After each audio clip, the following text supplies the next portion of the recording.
Welcome back to Bloom. Getting kids to eat healthy foods, well, it can be a challenge, but one mom and dietitian is using her creativity to provide helpful tools for parents. Joining us now is registered dietitian, nutritionist Beth Dunlap, who is the author of Hey Boots the Bear, What Do You Eat? Welcome to Bloom, Beth. It's good to see you. Oh, thank you so much. Thanks for having me. So, Beth, what inspired you to write Hey Boots the Bear, What Do You Eat? Yeah, so like many parents, we're trying to get the most nutritious foods into our little ones. And one evening, my younger son walked into the kitchen while I was fixing dinner, and I was sauteing some spinach, and he asked, "How does this help?" So I explained how it helps him, and that night at dinner, he gobbled it up. So that really stuck with me because I was a particular eater when I was younger, and I would not have gobbled up my spinach at his age. So I started looking around for some books that can help make that connection between how the fruits and vegetables help their bodies grow, run, and play.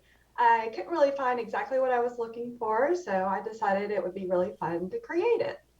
It looks cute. We're kind of flipping through the pages as you talk, and it looks like Boots the Bear teaches kids why particular foods are so good for them.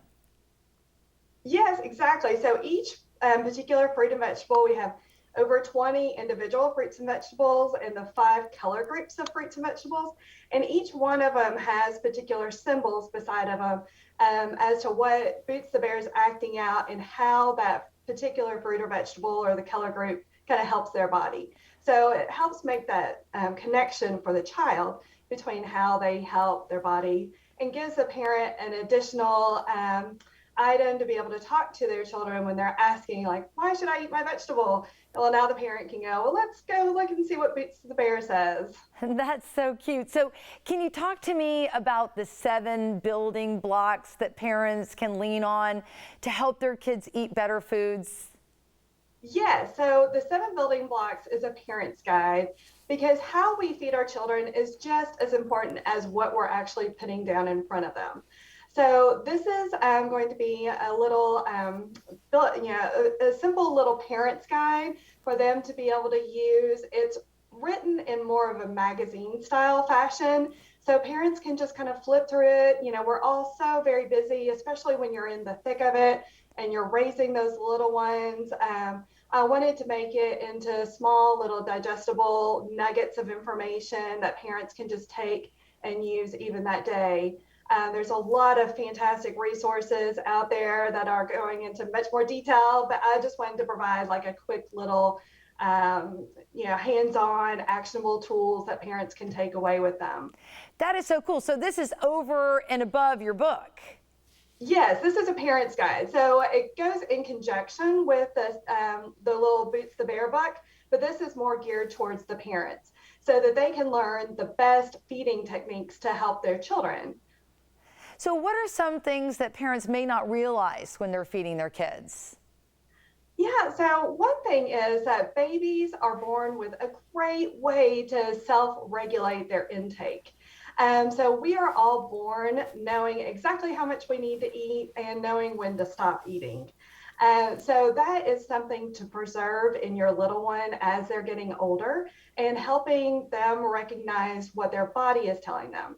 Adults often use our external cues like a clean plate.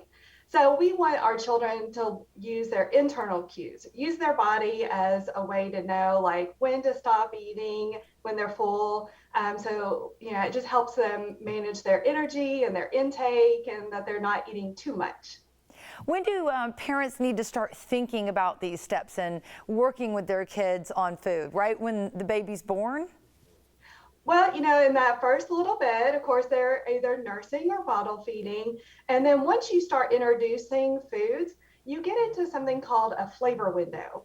This is a fantastic time to introduce as many flavors as possible because these children at 6 months old to around 18 months, 2 years old, they are willing to eat just about anything.